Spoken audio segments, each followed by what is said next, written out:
Welcome back to the Oscar Project Podcast, the show where I discuss Oscar-nominated films year by year.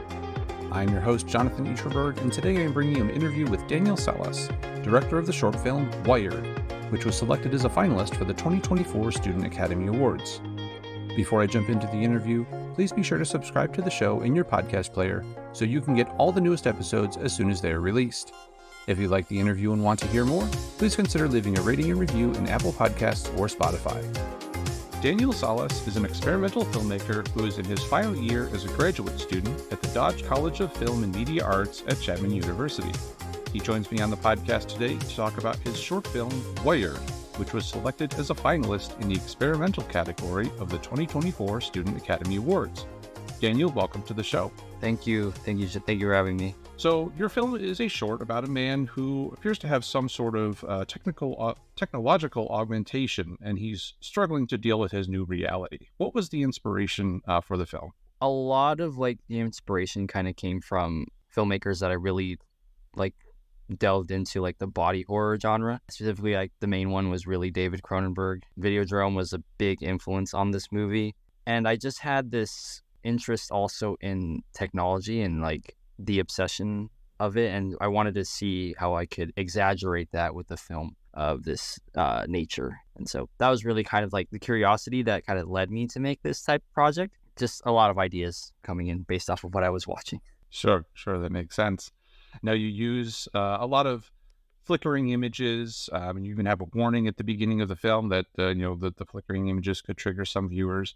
What were you trying to portray with these kind of instantaneous flash images that are only on the screen for less than a second at a time? Right. So the film itself actually was going to be a little different. It was going to be a film with all of these aspects that you saw, but it was more narrative.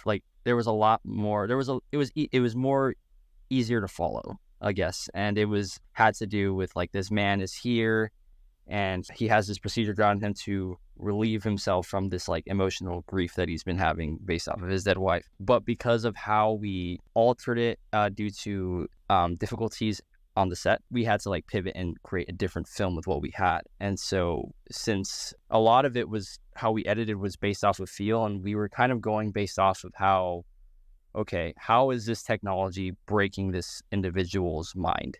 How is it infiltrating his brain, infecting him? And those glitches and pops that you see are almost like a spark, like you're putting two wires together. It's like a spark, and it's just activating this other consciousness inside of him. And we really liked that, and we started to just roll with that. And all the title cards and all of that sort of just started to build this film that became more of what I liked is an experiment. We're watching an experiment, and we're seeing the subjectiveness of this main character, and then our objectiveness kind of collide and break into obviously till the end, until he becomes one with that other consciousness. So we really liked how that felt and how it was progressing the film, and we just rolled with it. And it was really kind of just based off of gut and based off also the research that we did too, which was MK Ultra. That was something we really looked into, seeing how the experiments on them were being presented to the public when they came out, and we just had that in our minds, and it really made something more creative than we thought we were going to do. Yeah, and fortunately I had the benefit of being able to pause and go back and see some of those, because there's a couple that I missed as we were going through, especially you talked about the title cards as well. So obviously not everybody gets that if they're seeing it on the screen. Now you mentioned some of the challenges that you faced on set. You could expand on those a little bit. What challenges did you face just as a student filmmaking production, and kind of how you, beyond just the creative editing that you did that you just talked about, what other tactics did you use to overcome those challenges? Right. So what happened on set was really, there was a lot of trepidations from the school to do this film. People were definitely worried that how we were going to do this in 3 days. We only had 3 days to shoot, and we had makeup. We had obviously had to create different worlds, like a black void, a white void, and we had water effects. And then we also had technology that I wanted to not use a green screen for. I wanted to have those TVs actually be playing real footage in real time. So it was a lot to try to get the school on board with, I promise you we can do this. There was a lot of testing that went into before we went to shoot. But I guess some of the things that kind of went wrong were there some lack of communications that I mean, some of us and myself, I just missed, and I didn't relay to some of the crew members, and that kind of got us into a spot of like, okay, everyone's doing their own thing. It's not really aligned with what we were setting out to do.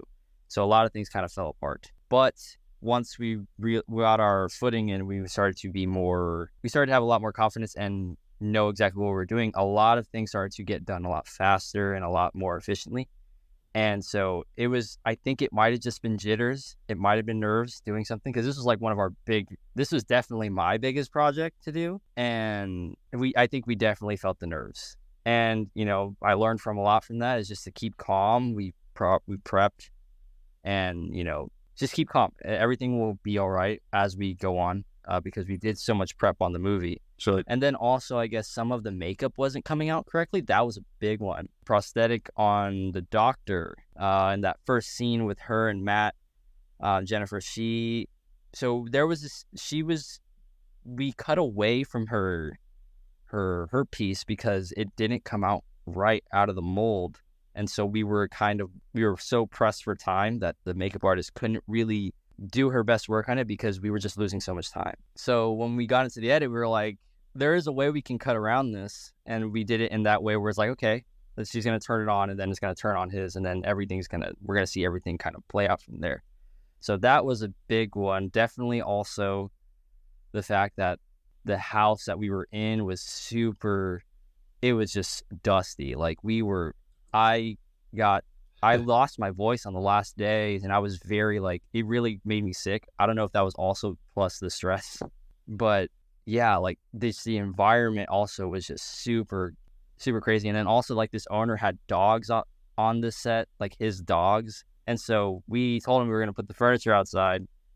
And so he didn't put his dogs away. So his own dogs were ruining the furniture. Oh, geez. And so we were so I was hearing our furniture's getting ruined. And I was like, are you kidding me? As we're also stressed about the shoot. Shoot a film. Yeah. And so it was a lot. And that was on the second day. The first day we had a camera issue. The camera just decided to shut down, which was scary. We were like, what do we do? We don't want to use a lower end camera. But it ended up working. We figured out how we were going to fix it. We just couldn't use a V-mount battery for it. We just had to use an outlet to power it. But we ended up switching cameras the next days with the Sony, and everything was relatively smooth throughout with that camera.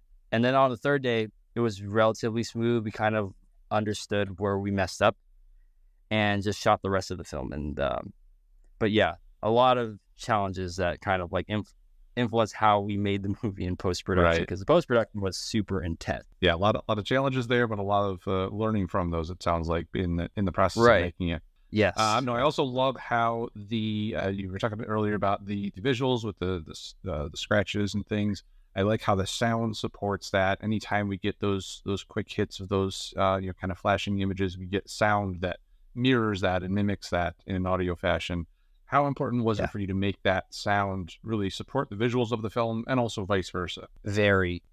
I made my whole team watch these films that were a big influence on me, but from the beginning, I really wanted to make the film feel in areas feel like a totally different world.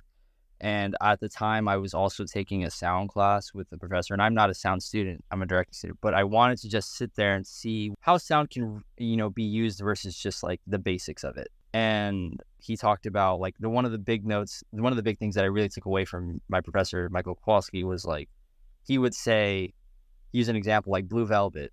And in Blue Velvet, I guess he really there's crickets in the film when you're outside, but if you really listen to the crickets as the film goes on, they actually get the speed of them is a lot quicker, and how they, the sound that they make. And I really liked that. And I actually used that in Wired, where I don't know if you could hear, but in the opening scene, there's the outside, you could hear some metal clinking, this industrial sort of world outside the clinic that they're in. But as when she's touching the board, and then we do that glitch, that sound starts to get quicker and quicker and quicker. And it's all just to get into that character's head and mindset. And then for the white voids and the black voids, it really needed to feel a different world, Right. separate from the one that we're in reality for this main character. And I was just thinking of water, and how can I distort that water to make it otherworldly. I wasn't trying to like recreate like a new, totally different sound. I was like, how do I make something that is so known to us abnormal, and in that way kind of make it more ominous, and tying it into like how the main character, because he's so used to all these other sounds, and then when we go into this, it's like totally different, but at the same time it's built from something that is so known. So I was really going with a lot of that. Also, I was watching a lot of medical procedures on like brain implants, and like I was literally watching all these surgeries and the sound that these tools were making, and like some of the sounds with the brain specifically, like I don't know how to describe it, but it's almost like that was like an actual medical sound that we put into the movie. And it really just, even though for me, for an audience, it might not be as like important to them, but for me and the editor and everyone else watching, we're like, this is very like intense for us. Just because of how something so known to like someone that's in like the medical field, and then we put it into this context. It was just so cool to see how it all unfolded. Yeah, that's really interesting. But sound, yes. Yeah, sound was definitely a big thing in the beginning. It wasn't super clear at first, like where exactly I wanted to go with it, like in the very like start of it. But as we started to get more deep into prep, and the more medical, and the more I realized we were pulling from a lot more real things, that really helped build the sound bed and manipulate them and make it into a totally different world. Definitely. And definitely that does come through. You talking about the sounds at the beginning, and I also seem to remember some sort of, it almost came across as like a little bit of a heartbeat at some point in the film. Yeah. And it kind of got a little bit faster and faster and kind of ratcheted up that tension. So I definitely feel some tender love and care to the sound throughout the film. Yeah, those heartbeats, I remember those were like, they weren't necessarily like heartbeats, but they were synths. Like at least when I pulled them from the sound library, they were synths, and they didn't sound like a regular heart, and I really liked that versus using like a regular one, because we're obviously very used to a regular heart. But for that synth, it was like, and we could manipulate it. And then also the score was another big part of the sound design too. Like I worked with this composer on my first cycle film, which is like the first big project we have here at Chapman. And my editor at the time recommended like, hey, my friend does this music. Maybe I can let him take a pass at it. And at first I was like, I don't know, because, you know, sometimes composers that say that the music doesn't turn out as best as it possibly can. So I didn't really give this guy, I never met him, I never spoke to him or gave him any notes. I get back this score for this movie, and I put it in, and I'm like, either this guy is like a magician or we just share the same brain, because he did things that I just would have asked him to do. And so once that happened, I started talking to him and be like, hey, like, can you try doing it right here, like this and this way? Can you have it spike up here in this way? Very easy to talk to, and also had similar interests in the same films that I did, which also helped, I think. And so once I finished that project, I was like, hey, do you want to do this one? And he jumped at the opportunity. And so we worked. He was sending me samples like from very early into prep. Like we were just we haven't even tested camera footage, but he was sending me scores that were just influenced by the script and by the films that we were pulling from. And there was one that just stood the test of time that I had since September of 2023 until the film was finished. And it was just, he understood it. And I just told him like, hey, like this type of score has to like blend with the sound design. And he took it, and some of the score sounds almost like a helicopter taking off. Yeah. Like it was like, he understood the metallic and technological essence that had to have. And so that was also like a big driver in the sound design too, because he also was someone that I was constantly communicating towards, especially in post. Definitely. Now, as a Student Academy Award finalist, and congratulations for that. Thank you. Are there any festivals or screenings coming up where people can check out the film? We did submit to several festivals. We just haven't heard back from them yet. So I'm hoping once November starts to hit and like December, we'll hear where we can screen this festival, screen the film. As of now, we don't have anything coming up, but if they'd want to see the film, I'm not opposed to sending a link or providing like a screening for it. But as of now, like there is no public screenings yet, but they're let's just hope. Very good. Well, we'll keep our fingers crossed for those. Yeah. Now, I have a couple of questions not specifically related to the film, but before I move on to those, is there anything else you want to touch on about Wired? I guess if somehow someone comes across the film, because I do remember the screenings of it, and at least to the faculty, because they're not sometimes, in tune with this type of filmmaking, go in with, like, if you ever see it, go in with, like, an open mind and really just try to just absorb the world that's going in, that you're getting into, because it is different. But I believe if you, like, open yourself up to something new, you might find something interesting within the film. And, that's what a lot of faculty here sort of realized.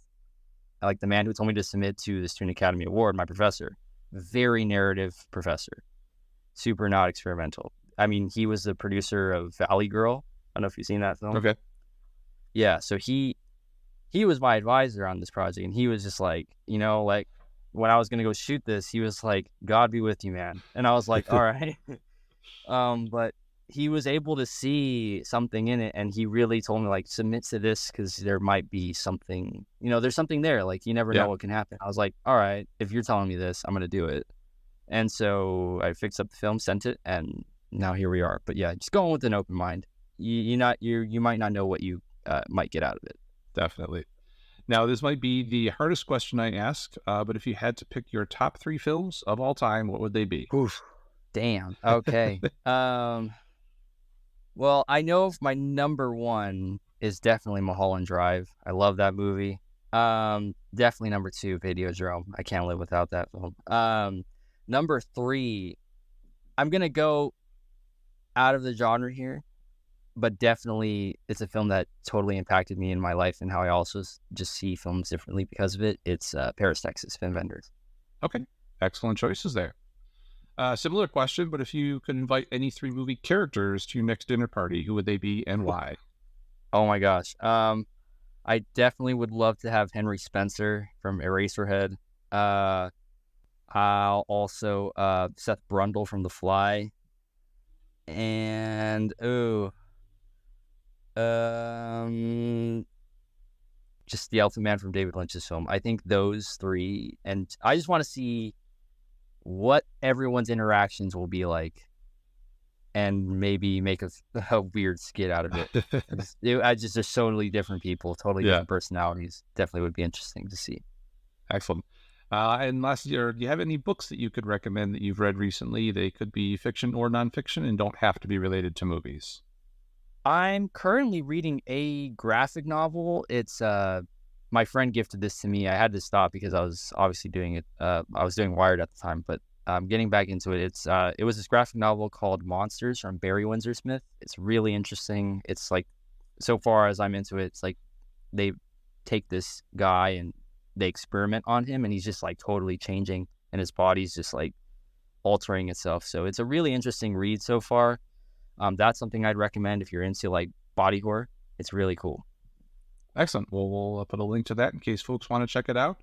And last thing before we wrap up, do you have any other projects lined up that you're working on? And also, where can people follow you on social media to keep tabs on what you're up to? Sure. I do have a project that I'm working on. It's my thesis film at Chapman. It's definitely not a horror. It's not a horror film, or is it an experimental film? Definitely going into the more narrative route, but it does take place in the 1970s, and so I'm really like prepping hard on that film right now. It should be done by next year, in like April, May.